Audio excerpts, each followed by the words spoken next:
Senhoras e senhores, sejam todos muito bem-vindos para a nossa live Personalidades. Hoje se inicia essa série de lives, esse programa que tem como título Personalidades. Quero dizer que é uma alegria inenarrável tê-los por aqui.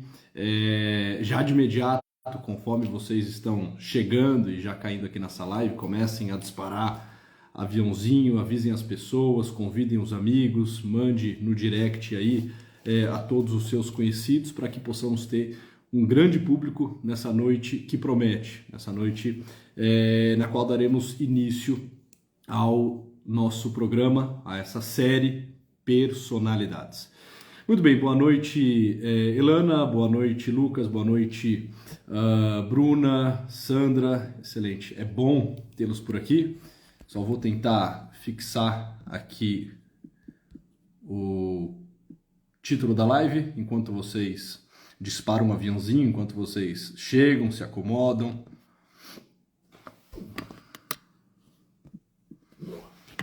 Muito bem, deixa eu ver se estiver tudo ok com a transmissão, já avisem. Pronto, ficou Personalidades, pronto. Deixei aí fixado, foi o que deu para escrever nesse curto espaço de tempo e do modo como está o celular, é tudo que dá.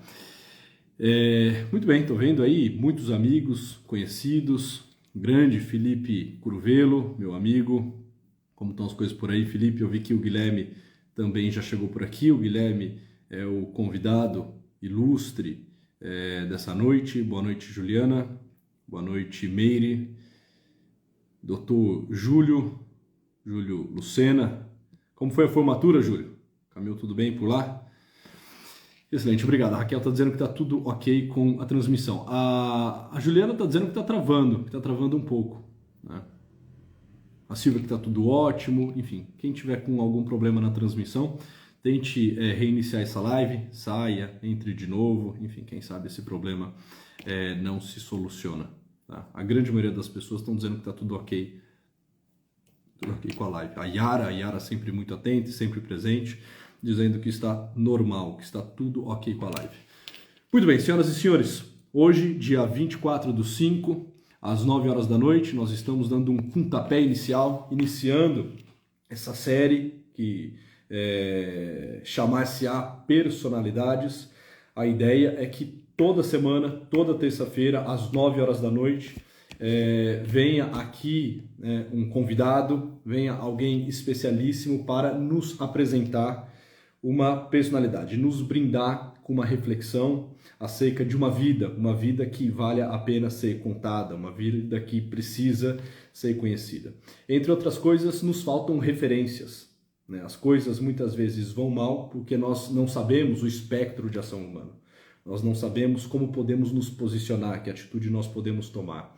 E nada melhor do que olharmos para a vida dos grandes homens, das grandes mulheres que fizeram a diferença, que souberam ser resposta ao seu tempo, que de algum modo escreveram a história tal como nós a conhecemos hoje. Então, eu quero convidar aqui o Guilherme, para não ficar falando aqui sozinho. A ideia dessa live é trazer alguém para que esse alguém possa falar, que não eu. Chega, vocês estão...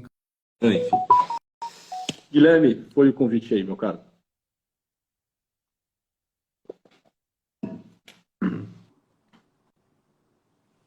Opa, meu amigo.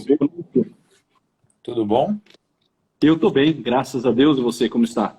Tudo ótimo. Maravilha. Sempre uma alegria encontrá-lo, viu? A alegria é toda minha. Fico cada vez mais fã do teu trabalho. Acompanho tudo que você faz por aqui, né? Fora também do Instagram, no YouTube, na Brasil Paralelo. Meu caro, parabéns, né? Você tem sido resposta a esse nosso tempo, sobre diversos aspectos. Muito obrigado. Obrigado por ter aceitado esse convite. Eu sei que você está com vários trabalhos, você está lançando também o teu curso. Depois eu quero até que você fale um pouco sobre ele. Então eu sei que não é nada trivial, não é simples, não é fácil aceitar um convite para uma live numa sexta-feira à noite, né? Então, obrigado por isso, por vossa generosidade, meu amigo. Que é isso, a alegria é toda minha, um prazer estar aqui, Luiz. A gente já fez 2 lives juntos, né? E todas foram uma alegria imensa. E sempre um prazer imenso, poxa, ainda mais falando sobre temas apaixonantes, como você vem falando, realmente a alegria é toda minha. Legal, meu cara. Legal. Que bom. Eu achei muito providencial essa live ser a primeira dessa série de lives que eu vou fazer, por diversos motivos. E aqui conto isso, né, àqueles que nos escutam, mas também, né, abro o meu coração aqui a você. Foi o seguinte, eu tava na missa e o padre estava fazendo uma homilia belíssima. E nessa homilia ele estava usando como pano de fundo a história de Joana d'Arc. Tá vendo? Isso faz umas 4 semanas. Né? Ele estava contando sobre a história da Joana d'Arc e contando assim, de forma muito, muito instigante, muito provocativa, né? Trazendo uma reflexão realmente muito necessária e salutar.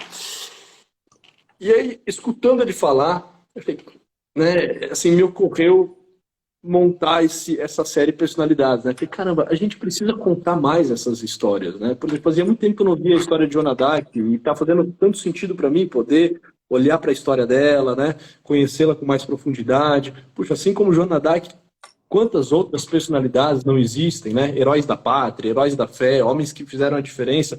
E a gente mal os conhece, né? Na sequência eu fiz um café com o Frank, que falava exatamente sobre a falta de referência e o quão nocivo é a falta de referência, né? Nós não sabemos contar, narrar os grandes feitos, né, dos grandes homens que nos antecederam e assim por diante. E aí, passado esse café com o Frank, mais uns dias, acho que uma, duas, sei lá, no máximo uma semana, duas, você começou a trabalhar Joana d'Arc no teu perfil. Falei, pronto, casou, eu já vou chamar o Guilherme, ele vai ser o primeiro a falar sobre Joana d'Arc, foi assim que tudo começou, você já se colocou à disposição, já aceitou, eu já havia conversado com o Henrico Mizazzi para a gente fazer uma live, ele quer falar sobre Nabucco, Joaquim Nabuco, ou seja, já fomos montando isso tudo e desde o início Legal. você estava, né, você estava nesse sonho, você estava nesse projeto. Então, estar aqui hoje contigo, tratando desse tema, né, o tema dessa grande personalidade, puxa vida, a mim faz todo sentido e para mim, de fato, é algo que causa, né, grande alegria.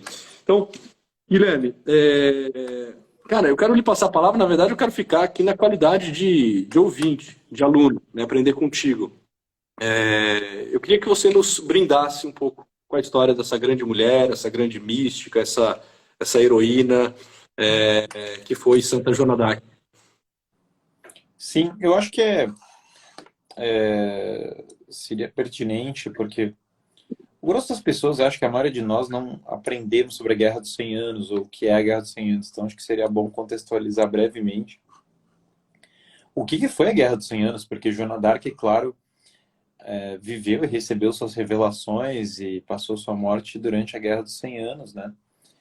Que foi um período histórico que marcou... Desculpa, acho que vazou um barulho aqui. Tem uma boneca da minha filha embaixo da mesa. Eu me movimentei e acionei o canto da boneca aqui. Perdão, desculpa não tem atrapalhar. problema. A Guerra dos 100 Anos, basicamente, por que ela acontece? Existe essa região no norte da França, que é chamada de Normandia.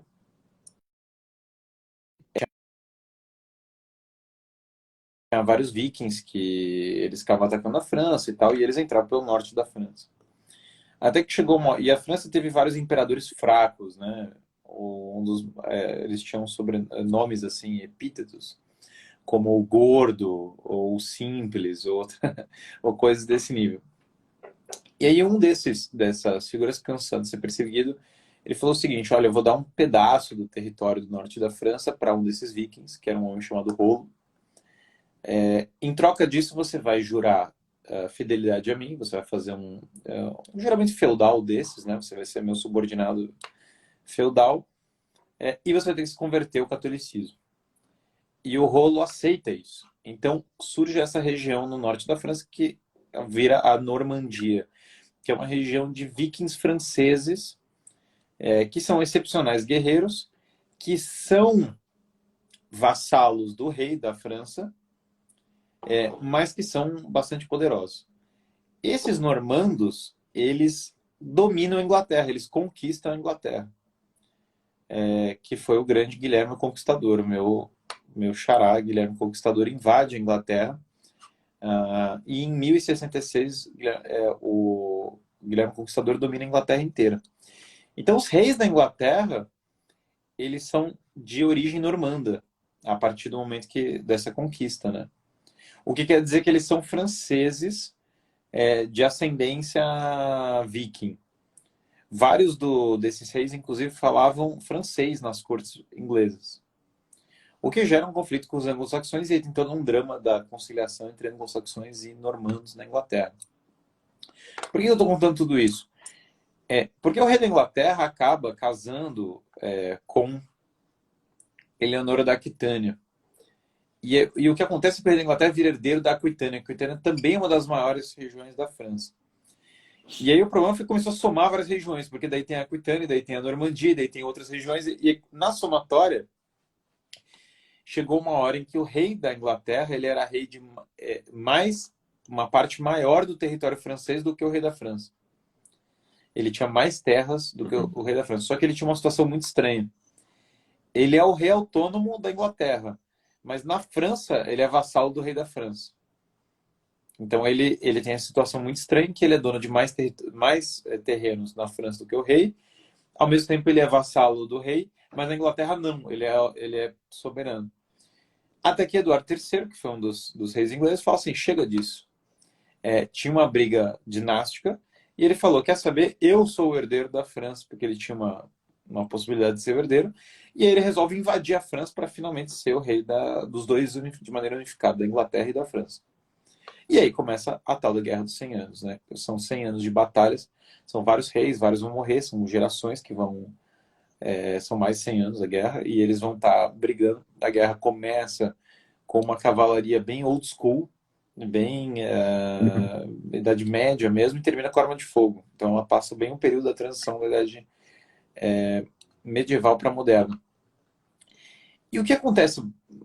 Acontece várias batalhas, tem várias vitórias para um lado, tem outros, eu não consigo entrar em todas aquelas aqui, tem batalhas famosas como Crecy, e assim vai, tem o Duque Negro, nossa, são coisas...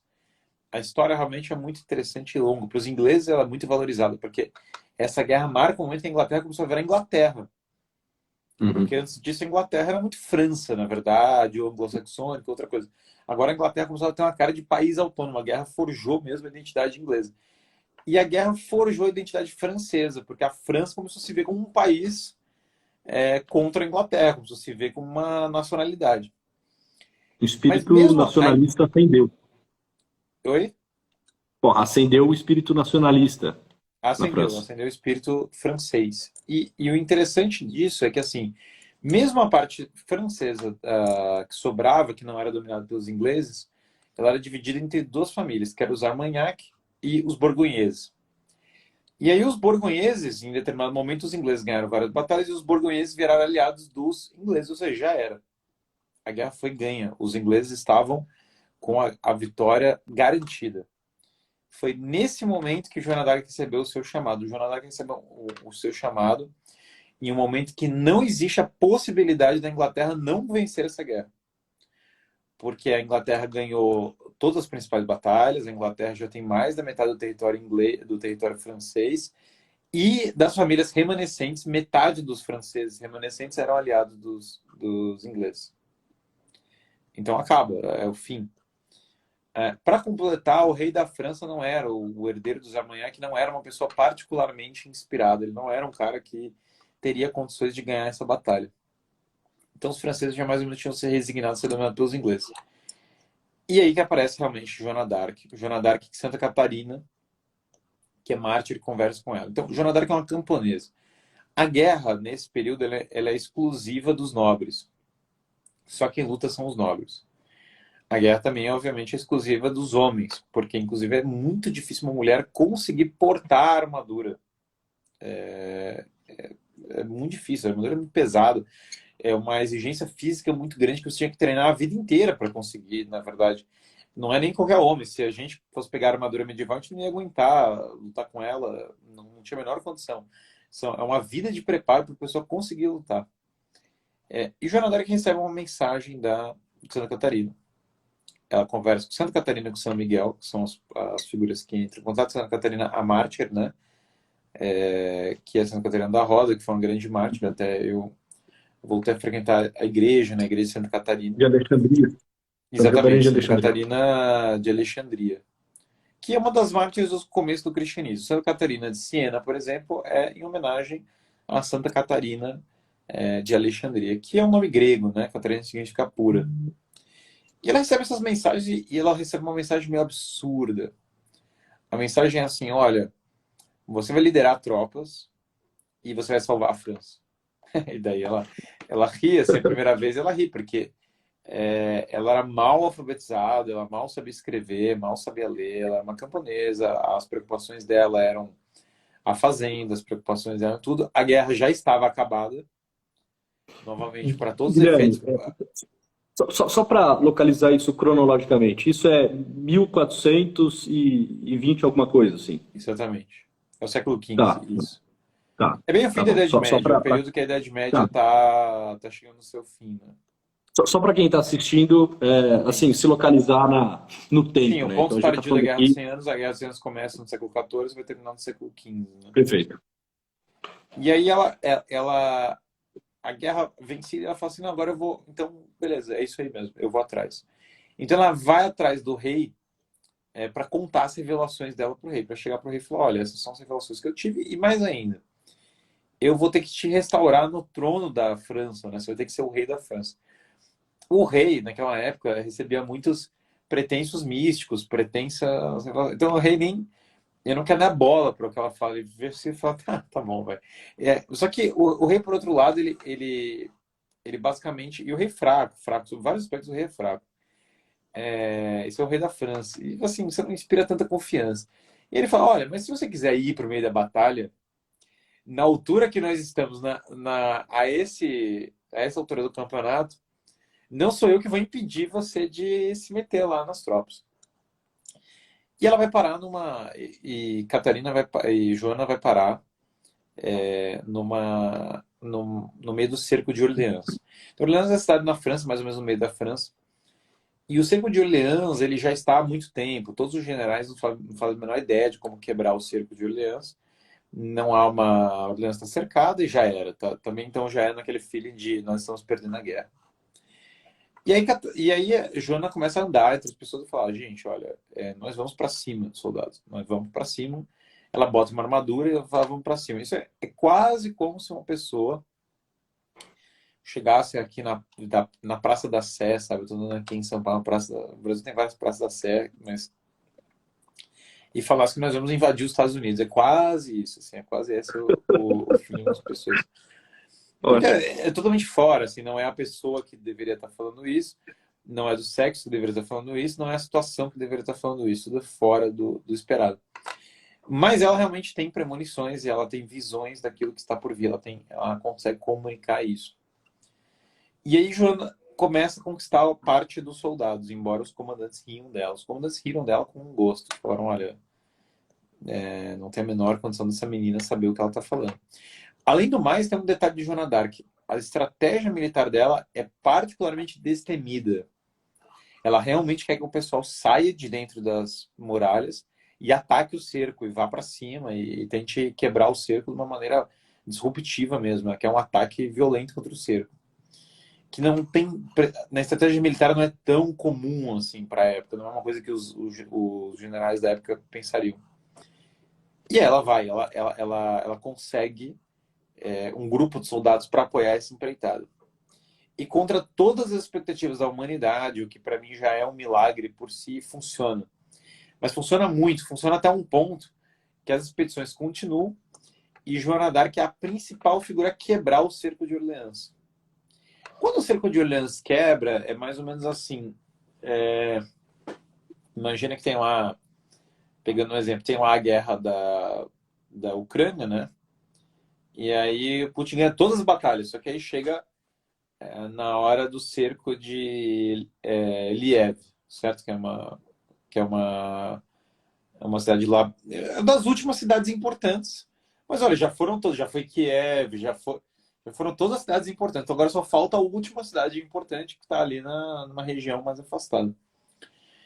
E aí vamos supor que ele ganhou todas as batalhas até aí, mas agora do nada esse cerco é um fracasso completo. Assim, o exército dele se acaba nesse último cerco, que não tinha nada para acontecer isso.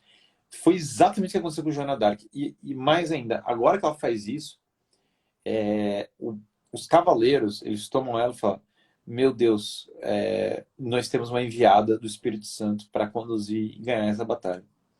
E aí ela empunha uma bandeira branca, que é uma bandeira fazendo referência a uma bandeira mariana, fazendo referência à pureza de Nossa Senhora. Lembrando que não existiu o dogma da Imaculada Conceição.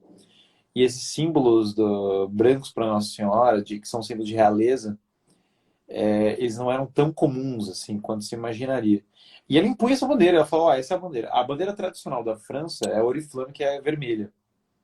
Ela é vermelha com dourado, bandeira franca, assim mesmo, é um sol vermelho com dourado. E ela impunha essa bandeira, que tem uma imagem mariana, e tem São Miguel, se não me engano, na versão dela. E ela falou: a gente vai lutar sob essa bandeira. Que assim, já é fora também, porque não tem uma bandeira. Quando você olha o século XV, não existe isso. Ninguém tem uma bandeira para falar: olha, eu estou lutando por esse país, e esse país, ele é em particular um país vinculado aqui a Nossa Senhora. Tá? Ela faz uma espécie de consagração mariana da campanha militar, que definitivamente não é comum. Para você ter noção, a Ordem do Garter, né, que é uma ordem militar religiosa bem importante inglesa, eles sempre tinham esse ideal de que eles eram grandes guerreiros cristãos, de que eles eram isso e aquilo. Mas eles não tinham a visão de que eles iam consagrar as batalhas a Nossa Senhora. Essa ideia era fora do paradigma, assim. Eles têm até o símbolo de usar um escudo mariano, algum símbolo de devoção mariana, mas vai além. O Joana d'Arc vai bem além com isso. Porque ela está meio que falando que ela está afirmando muito intensamente que a França é um país católico vinculado a Nossa Senhora. Muito intensamente. Os reis franceses, por exemplo, eles já se chamam de Luís, em referência, que é até o seu nome, em referência a Clovis, né? Que Clovis foi o primeiro rei dos francos que se batizou, e foi com o batismo de Clovis que começa a França. Por isso que eles são todos Luís. Eles adoram botar o nome Luís em referência a Clovis. Não são todos que existiram, mas uma parte razoável dos reis gostaram de usar o nome Luís, né? E Joana d'Arc adiciona esse outro símbolo, que é a bandeira. A coisa é tão forte que até o século XX, todo o símbolo, a simbologia do que ali é a direita europeia ou a reação católica europeia é a cor branca.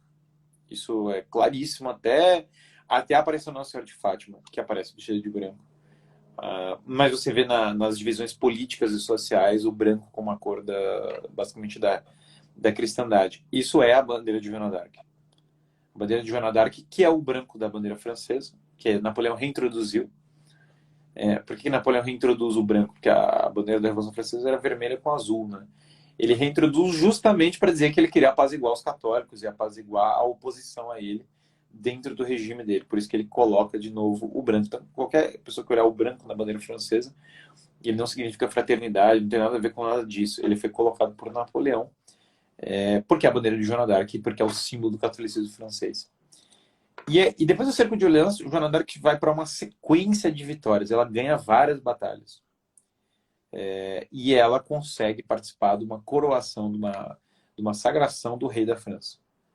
Ela consegue fazer simbolicamente ali o rei da França ser recolocado como esse grande símbolo, como essa figura que vai unir o país. A despeito da ingratidão do rei da França em relação a isso, né, que ele trata mal ela, mas ele não tem essa atitude à altura da figura que ela era, assim, com certeza, não é esse o caso. E ele tinha vários defeitos. Então, ela coloca o rei... Ela é uma monarquista ferrenha, apesar de ela entender que o rei vai ter vários defeitos. Mas é que ela precisa de estabilidade para o país dela para que ele possa sobreviver. Então, ela luta por isso. E Joana, muito jovem. Nós estamos falando de uma menina que é de 20 e poucos anos, provavelmente, e talvez não tenha chegado nos 20 anos. Tudo isso é um pouco suposição, mas é bem possível que ela não tenha chegado nos 20 anos. Estou falando de menos de 20 anos. O que assim, tudo tão absurdo, porque assim, eu não sei nem como que fisicamente ela conseguia segurar a armadura. E você vê muito caso de que ela conciliava a armadura com o vestido, né? Isso acontece na prisão e isso acontece em outros casos. Então ela está usando um vestido, que já não é a coisa mais prática, para manter a feminilidade dela contra essas versões feministas que tentam colocar a Joana d'Arc. Na verdade, ela se queria sempre usar vestido e ela era extremamente delicada e feminina. Ela, ao mesmo tempo, está usando uma armadura, sei lá como que ela conseguia aguentar o peso da armadura, certo? E ela tá ganhando essas batalhas, e tudo é muito surreal, e tudo é muito lindo. E na medida que ela vai ganhando essas batalhas, todas com muita agressividade, todas ela vai realmente, ela enseja, a Chesterton, não me lembro agora se foi o Chesterton, na verdade, mas o Chesterton elogia muito Joana d'Arc, mas se não foi ele, algum outro católico importante disse o seguinte, falou, olha, Joana d'Arc é uma exceção, porque não existe uma tradição de mulheres guerreiras na cristandade. Mas uma das funções, uma das razões pelas quais Deus manda uma mulher guerreira assim, é para expor com muita clareza a fraqueza dos homens.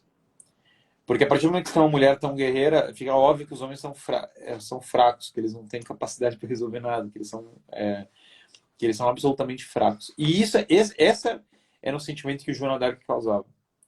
Porque todos aqueles homens olhavam e se inspiravam, ela causava um sentimento de um enviado de Deus, uma pessoa que conversava com Santa Catarina, mas ela passava um sentimento geral para todos que não, nós somos fracos, nós temos que aprender a voltar a ser cavaleiros cristãos. Então, longe de ser uma mensagem contra a masculinidade, era uma mensagem que reforçava a masculinidade de uma maneira muito intensa, porque expunha ao ridículo um problema. Mais ou menos como a utopia do Thomas More não é para reforçar o paganismo de uma sociedade perfeita, é justamente para expor ao ridículo a sociedade cristã da época do Thomas More, a sociedade pretensamente cristã, secularizada da época dele. Então, a Joana d'Arc tinha esse mesmo efeito. E aí ela é capturada, né? Então eles não dão o apoio necessário para ela, realmente eles não favorecem a missão dela como poderia, e ela é capturada pelos ingleses. Quando ela é capturada, eles vão montar um tribunal falso da Inquisição, né? Um tribunal que basicamente é armado. Por que ele é falso? Você vê assim no tribunal, nós temos registrado tudo, o que ela falou, como foi o julgamento, é muito bem documentado esse ponto. Por isso que me choca. Oi? O que é algo muito interessante, né, na história de Joana d'Arc, porque é tudo muito improvável, beira o absurdo. E nós, assim, não acreditaríamos em absolutamente nada se não houvessem tantos registros. É uma história profundamente ultra documentada. documentado. É tudo Ultra ultra documentado. documentado. É um caso de documentação absurda. É uma quantidade imensa de documentos. Mas é que não é documentado do nível assim, alguém falou. Não. Não é uma carta de alguém falando. É documentado no nível que nós temos as atas todas do julgamento dela feitas pelas pessoas que queriam condená-la. Perfeito. É nesse nível, assim, é uma prova, é quase como, é o equivalente do mundo antigo, você tem um vídeo da pessoa, assim, é quase isso, assim, é absurdo. Frase por frase. E feito pelos inimigos, porque quando você tem um documento histórico que é feito pelos inimigos, o valor dele é muito maior, né? Porque, claro, basicamente, é muito melhor que você tenha os inimigos falando, porque eles não são suspeitos, eles são basicamente pessoas que estão querendo atacar aquela pessoa, né?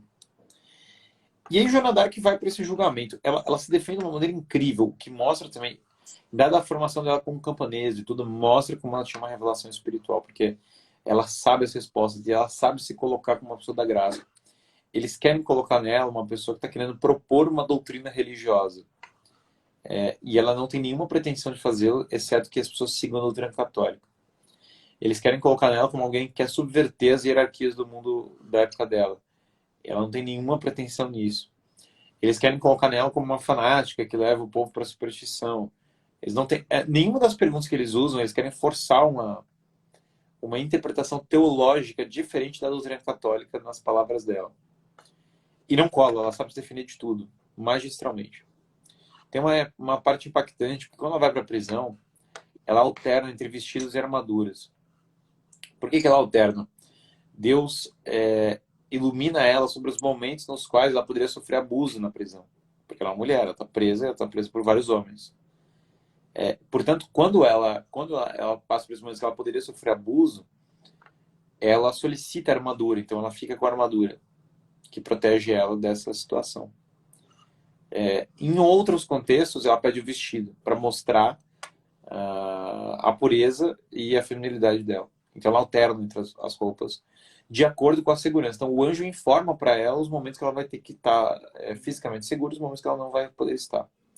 Mas isso já ilustra, esse episódio é importante porque ilustra como ela basicamente queria manter a feminilidade dela mesmo nesse contexto de guerreira. Ela não queria não ser tratada ou não ser vista como uma figura particularmente feminina. Isso é natural da sensibilidade dela, não é algo que, quando você vê, ela é uma pessoa muito delicada também, Joana d'Arc, apesar de ser muito corajosa, apesar de não ser uma guerreira exímia, ela é uma pessoa muito delicada. E então ela passa por esses abusos, o julgamento é incrível, porque vai envolver uma pessoa de uma maturidade, e ela pede que o julgamento seja que o Papa possa interceder, que ela possa apelar para o Papa, que é um direito de qualquer fiel no contexto da Inquisição. Se o julgamento for verdadeiro, ela pode recorrer à Santa Sé. Por que existe esse recurso? Para impedir uma igreja local de inventar uma história. Né?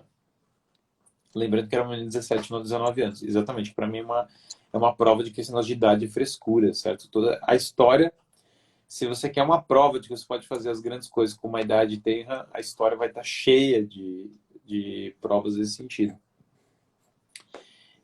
Então ela apela para o Papa e eles recusam, que é a prova definitiva de que o julgamento é falso, de que ele na verdade é uma manipulação inglesa e que ele não é um julgamento da Inquisição autêntico. E eles vão queimá-la, né? E o interessante ele é queimado com esse vestido branco. Então assim, tudo muito belo, claro, é trágico porque ela vai ser queimada lentamente, mas se ressalta a serenidade e a tranquilidade dela face à fogueira. Que é realmente chocante, assim, porque... E Joana d'Arc, agora vem a parte que é muito interessante, assim, né? Porque, sim, depois ela é queimada, ela, claro, é objeto de devoção de várias pessoas na França, ela vira um ícone nacional na França para muitas pessoas, mas ela é uma figura tratada ao longo da história como uma figura estranha. Por que ela é tratada como uma figura estranha? Bom, primeiro, para muitos ela é um símbolo monarquista, portanto ela tem que ser rejeitada por ser um símbolo monarquista. Para outros é um símbolo católico extremista, então tem isso. Para muitos da nossa narrativa, a narrativa é construída pelos ingleses que ganharam as guerras, não as guerras de 100 anos, eles perderam a guerra de 100 anos graças a Joana d'Arc, sim, a Joana d'Arc não tenha perdido. Mas os ingleses contam muito da narrativa histórica que nós temos, portanto eles são muito contra a Joana d'Arc, e aí Joana d'Arc descreditada. Mas pairava isso do símbolo, né? E é muito engraçado, porque a França pós-revolução, século XIX, é uma briga política ferrenha. A briga política é infinita. Você tem todos os apologistas da Revolução Francesa querendo secularizar o país e querendo fugir dos símbolos católicos, e a Joana d'Arc vira um símbolo de todos aqueles católicos que querem afirmar a identidade católica do país. Clovis, Carlos Magno, Joana d'Arc. Que é exatamente a França que a gente não aprende na escola, que é a França oposta à França que... a França que nós aprendemos na escola é Rousseau, Voltaire, gauleses, vai dos gauleses para Rousseau, Voltaire, e é isso, assim, você não tem muito Foucault, hoje em dia é Foucault, na época anterior seria Rousseau, Voltaire e outras coisas. Diderot, sei lá mais quem. Então, há essa disputa muito grande. Mas, mesmo assim, não se canoniza o Joana d'Arc, não tem essa visão. E muita gente com esse medo, falando assim, não, isso aqui é um símbolo ultracatólico. As pessoas vão... Por bizarro que pareça, até muitos católicos tinham, nesse contexto de debate político muito acirrado da França, muitos católicos não queriam passar. A França teve briga polêmica tão grande que essa história da bandeira branca chegou a depor um rei no período um dos reis foi derrubado por defender a bandeira branca, né, no século XIX. Ele insistiu na bandeira branca e tiraram ele, falando, então você não vai ser rei. Porque você só vai poder ser rei se você usar a bandeira tricolor, né? E daí o rei falou, não, eu não uso a bandeira tricolor, minha bandeira é a bandeira branca com a flor de lis, que é um símbolo trinitário e monárquico, mas com o branco da Joana d'Arc. E daí os caras podaram. Você vê o grau de polarização. Mas quando chega o século XX, já se foi muito dessa polarização. E é chave para a canonização de Joana d'Arc o cinema.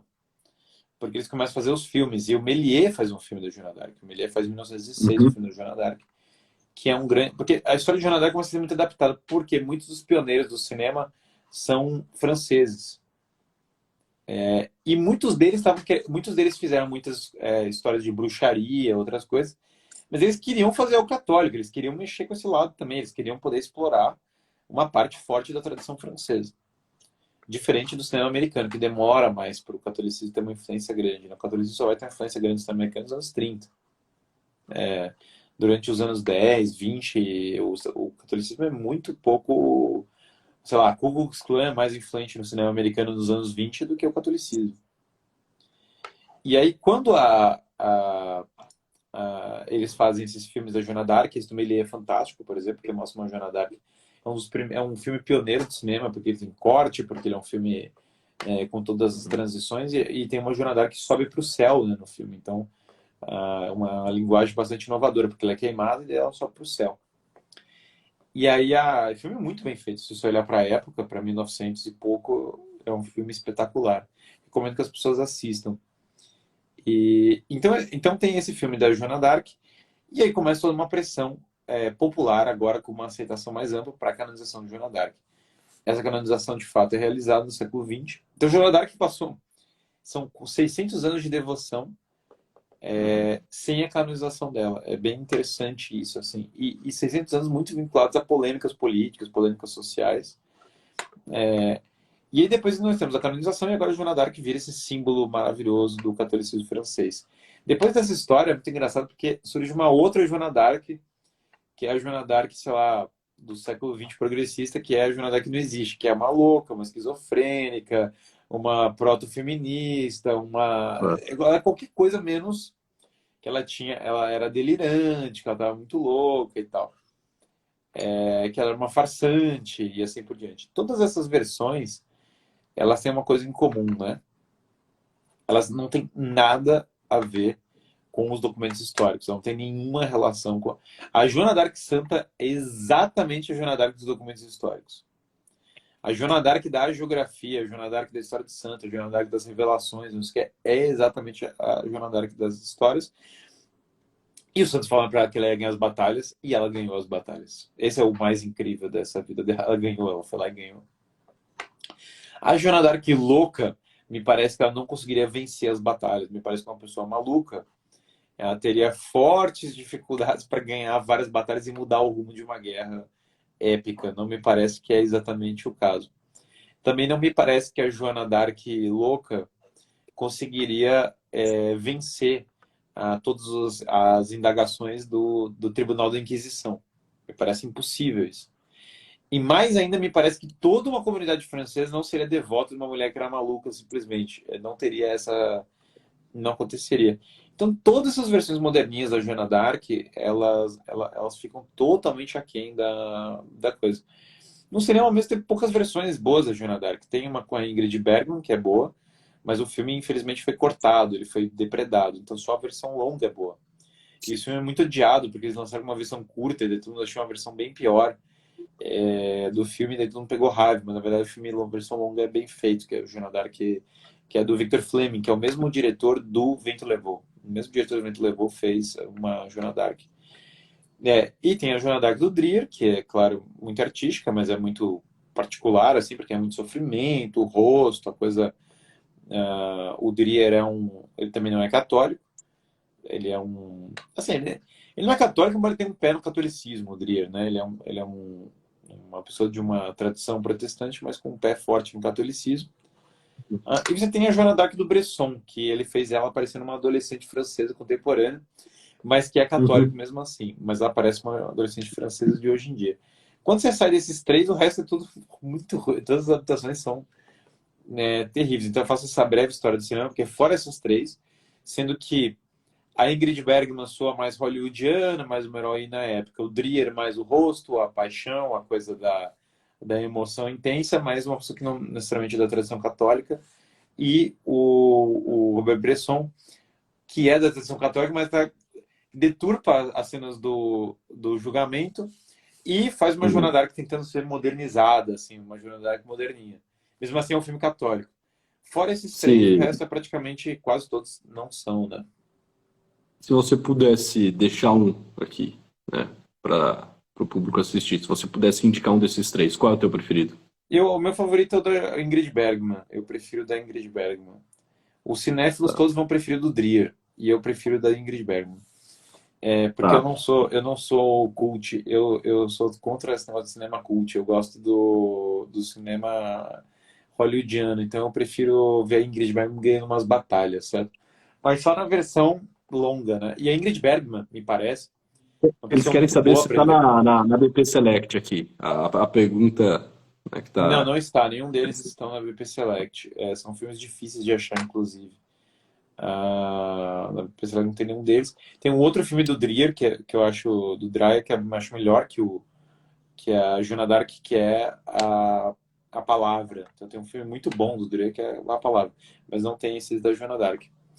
E aí eu diria que esses três. Mas os três são assistíveis, os três agregam muito, assim, pra pessoa. Os três filmes agregam muito. O do Dreyer, claro, é um dos maiores filmes artísticos da história, né? Então ele tem um valor agregado muito alto.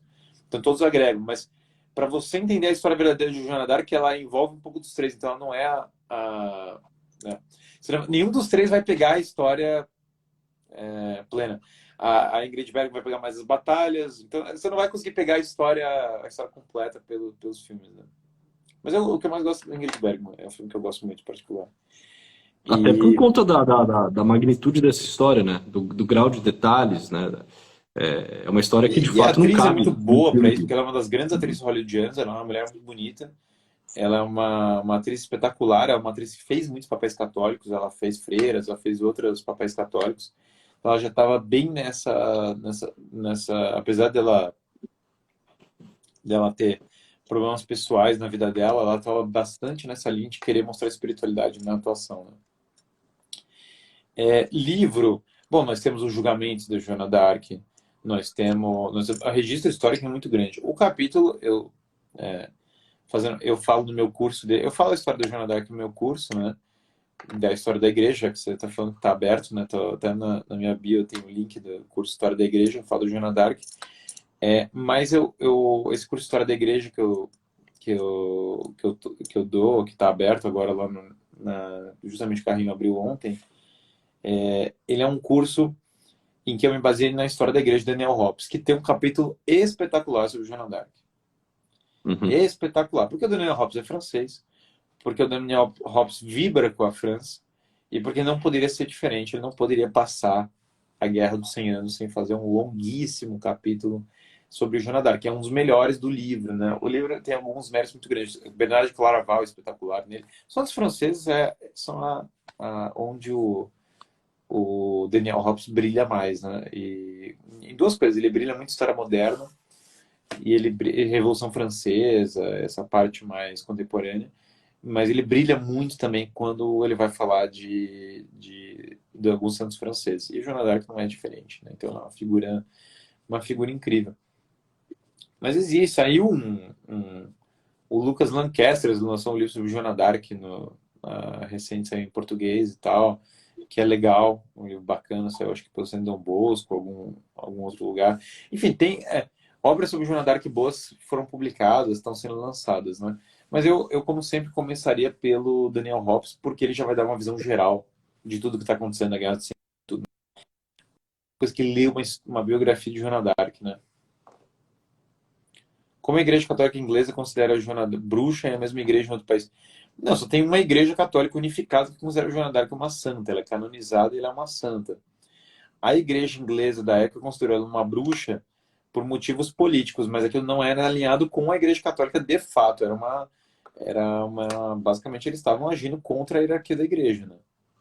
Quem determina se ela é santa ou bruxa é a hierarquia da Igreja, em última instância, que determinou que ela é uma santa, Então, na real, e na verdade não foi daqui da igreja que determina per se arbitrariamente. Quem determina isso é Deus, entendeu? Foi Deus que fez as batalhas, foi Deus que gerou a intercessão dos milagres que participaram por intercessão de Joana d'Arc. Então não é uma questão disso.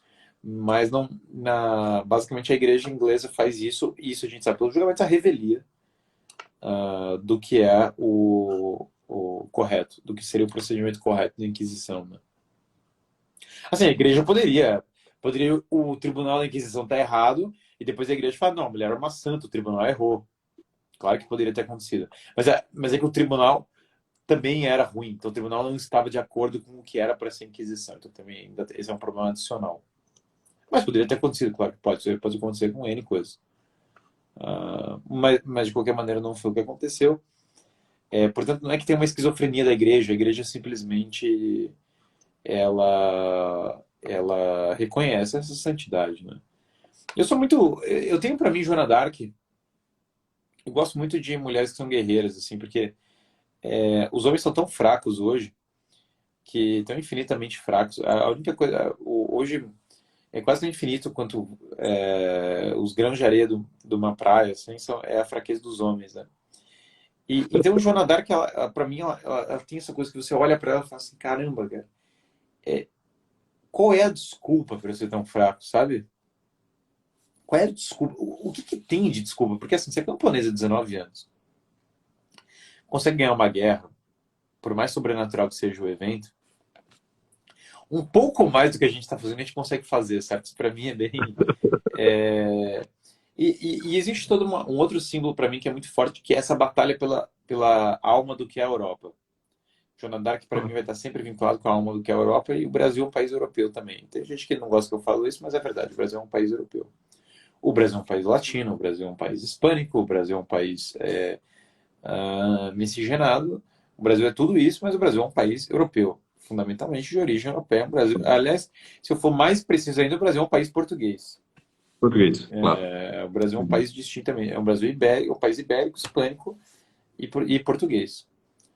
E esse caráter, não dá para entender o Brasil sem essa cultura europeia. Então, quando a gente fala da alma... E os Estados Unidos também, por mais que os Estados Unidos queira fingir que não é, os Estados Unidos é um país europeu. O México é um país europeu e assim por diante. Os países da América são países europeus. Eles não tem como ser outra coisa. Eles foram fundados assim, eles foram criados assim, eles foram dessa tradição. Então, quando eu falo da alma da Europa, eu incluo a alma do Brasil, eu incluo a alma das Américas. Eu não estou excluindo as Américas dessa colocação. E mesmo boa parte do que é a cultura africana e asiática. Elas estão todas nesse mesmo bolo da luta pela alma europeia. E Joana d'Arc é um símbolo, porque a França é a filha mais velha da igreja e é a traidora original. Então é muito simbólico, porque a crise da nossa cultura atual, ela passa muito por essa perda da identidade francesa. Para mim, um último episódio lamentável foi essa eleição da França, a última que teve. Porque tudo se vê como a França perdeu a identidade. A França não sabe mais quem ela é. E a Joana d'Arc era a França sendo quem ela é, a França sabendo quem ela é. É quase a encarnação do que era para ser o espírito de uma nação gloriosa. Esse feeling, esse sentimento, para mim, é muito poderoso, assim, sabe? Ele é uma coisa muito forte, que eu não consigo olhar para o país França. É que sem Joana d'Arc não teria França. Simples assim. Não haveria o país. O país não existiria sem Joana d'Arc. Quando a gente fala que a França não existiria sem a Igreja Católica, isso acontece em tantos níveis, mas você só precisa ir para um ponto muito básico, assim. Se Joana d'Arc não tivesse lá essas batalhas, não existiria a unidade política França. Que é uma coisa que toda essa narrativa da Revolução Francesa ocultou, né? Fingiu que não existe. A Revolução Francesa destruiu coisas de Joana d'Arc, destruiu coisas que eram vinculadas à memória dela, quebrou várias coisas, e tenta fingir que não é o caso, mas não tem como fugir desse caso. Então não vai acontecer de nós conseguirmos fugir de quem é Joana d'Arc para a nossa história. Enfim, eu sou um apaixonado, eu sou A França tem essa cultura de quebra com tradições. Ela adquiriu essa cultura com a Revolução Francesa, basicamente foi Mas, embora as ideias da Revolução Francesa tenham vindo da Inglaterra, né? Em defesa da França, foram os ingleses que mandaram as ideias para a França. O iluminismo francês era um filho das ideias do iluminismo britânico. Tanto que eles eram todos anglófilos, os primeiros iluministas franceses. Mas, independente disso, a França aplicou elas de maneira mais radical do que a própria Inglaterra. Ou seja, a Inglaterra tentou se safar, né? Porque as ideias iluministas começaram lá e elas espalham para os Estados Unidos e para a França. Só que a Inglaterra expulsa os puritanos, ela manda para os Estados Unidos e ela vê se as ideias radicais vão embora junto com eles. E ela manda vários do cabo parte da classe francesa. Depois a França tem a revolução e se volta contra ela, e depois os Estados Unidos acaba dominando ela com essa mesma elite que a expulsão. A Inglaterra, coitada, nada do que ela foi tentar fazer nessa linha deu certo, mas começou lá o iluminismo. Independente de tudo isso, o que não é o assunto aqui nosso, a alma do que é a França passa por Joana d'Arc. Claro, passa por outras figuras também. Passa por Clovis, passa por Carlos Magno muito, mas isso é uma outra... Mas nem Carlos Magno nem Clovis eram santos, o que para mim é impressionante, porque de todos os líderes políticos da França, só São Luís e Joana d'Arc são santos. Tem vários paladinos de Carlos Magno que eram santos. Meu nome mesmo, Guilherme, antes do Guilherme Conquistador, foi popularizado por Guilherme de Gelone, que é um paladino francês da corte de Carlos Magno. Mas isso, aliás, muito da minha família tem origem remota aos francos, né? Tanto Fraceto, como meu nome, como Freire, são de origem franca remota. Fraceto é da Córcega, mas passa por influência provavelmente dos francos, e Freire é a mesma coisa. Por isso que os nomes são com esse Freire no nome, né? Freire significa frade e Fraceto significa parte, mas ambos os nomes passam por essa influência franca, né? E, no caso, um lado uma mistura franca com italiano, e no outro caso, a Córcega hoje faz parte da França, inclusive, e no outro caso, uma mistura com português. Mas, independente de tudo isso, o ponto é que a história dos francos passa pela história europeia e, portanto, a nossa história, né? Eu acho que o brasileiro tinha que se conectar um pouco mais com a tradição europeia, ele tinha que estar um pouco mais ligado nisso, sabe? Eu acho que, às vezes, a gente o Brasil é muito ilha, é muito fora de tudo, ele é muito fora da história cultural, então nós teríamos que resgatar esses legados, né? Meu caro, quero agradecê-lo muitíssimo. É bom demais tê-lo por aqui. Eu quero abrir um espaço para você falar um pouco do teu curso. Eu sei que ontem você abriu os carrinhos, então eu quero que você fale um pouco sobre o curso. Mas antes eu quero agradecê-lo por nos trazer essa história dessa grande personalidade, dessa grande santa, né, dessa grande mística, daquela que é a padroeira da França, junto com Santa Teresinha. Interessante que tenha duas mulheres, duas jovens, né, duas meninas, né, como padroeiras da França. E nós estamos numa semana muito oportuna. Duas meninas que não podiam ser mais diferentes, né? Exatamente. Meu Deus do céu, elas podiam ser mais diferentes, assim. Uma no claustro, a outra na guerra. Né? Uma na guerra, colérica, ferrenha, e outra melancólica, coletando pétalas de rosas. É realmente uma diferença brutal. Mas duas maravilhosamente complementares, né? Claro. E acho que a gente está numa semana muito interessante para pensar sobre Joana d'Arc, né? Nós estamos numa semana de meditar sobre a paz. O Evangelho de domingo falava-nos sobre isso, né? E um dos bispos que acusava Joana d'Arc de heresia, e que foi um dos grandes inquisitores dela, dizia a ela, né, querendo fazer um discurso de uma paz como um pacifismo, né, dizendo onde já se viu, né, isso não é de Deus, né, pegar em armas, querer guerra. É maravilhoso como o drama se repete, né? Teria vários bispos desse perfil para inquirir ela hoje em dia. Vários, não faltaria, não teria uma corte toda.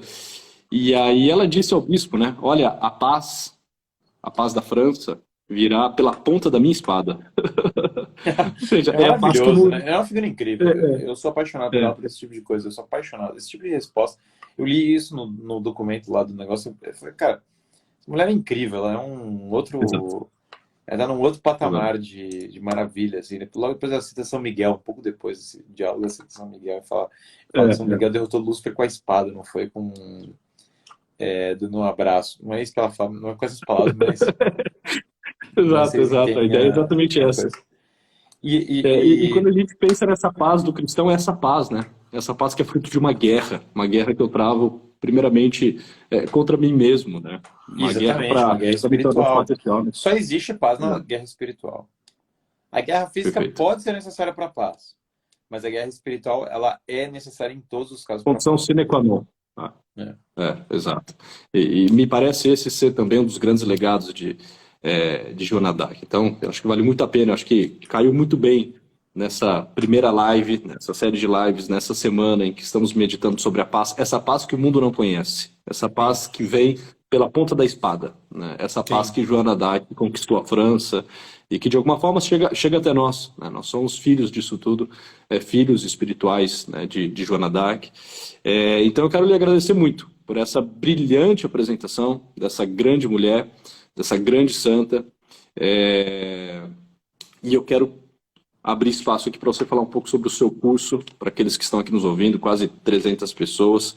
E eu recomendo e indico fortemente que todos vocês façam esse curso de História da Igreja do Guilherme Freire. Então, conte um pouco sobre o curso e fale como O adquirir, curso é um né, se curso inscrever para ele. que eu lancei no final do ano passado. Ele é um curso que eu tenho um orgulho grande dele. Pelos testemunhos que eu recebi das pessoas que o curso ajudou. Foi por isso que eu resolvi reabrir o curso. Porque a gente recebe testemunhos, eu já tinha mandado para algumas pessoas o curso em privado, porque de fato a gente recebe testemunhos de tudo, de conversões, ou pessoas mesmo, ou mesmo pessoas que não são ligadas à igreja, mas que começaram a entender a história universal, porque o curso faz uma espécie de resumo. Eu adiciono outras coisas, mas os 10 volumes da obra do Daniel Hobbes. E esses 10 volumes eu passo e abordo tudo. Então ele vai dar dos primeiros cristãos até o século XX, até o Papa Francisco. Então é realmente bastante, claro, a gente se atenta muito para os mitos que contam sobre a igreja. A história das cruzadas, a Inquisição, a história dos grandes homens também, das grandes figuras que construíram a cristandade. Então nós temos eu dou uma abordagem geral. Eu estou dando um desconto justamente porque eu queria tornar o curso mais acessível. Estou dando desconto de quase metade do valor do curso até o final dessa semana. Eu estou fazendo isso basicamente... Oi? O curso Quanto que está o curso? R$ 179 Quantas horas de aula? Quanto? Desculpa, minha esposa está me corrigindo. Ele está sendo por R$ 197 o curso. E quantas aulas, quantas horas de História da Igreja? São 10 aulas de História da Igreja. Excelente, excelente. 10 aulas e vários bônus infinitos. Ótimo, ótimo. Vários bônus, História da Arte, é uma aula sobre heresia, são vários outros conteúdos auxiliares. Mas eu realmente, qual que era o ponto? Que a pessoa entrasse e tivesse uma visão geral, começo, meio e fim da história da igreja, uma visão resumida. E a ideia é que depois ela consiga ler o livro, como o Daniel Hobbes, como vários outros livros, consiga se ambientar a partir daí nos livros de uma maneira mais direcionada. Mas, de fato, de uma maneira resumida, eu já passo por todos os principais problemas, né? Por todas as principais questões.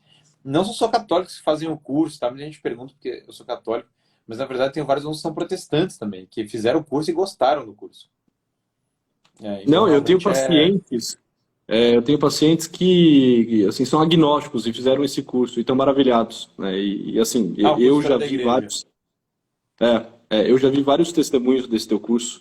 Que e coisa, assim, né? Eu fico impressionado com isso. Eu não sei nem como que acontece isso, mas eu realmente fiquei impressionado.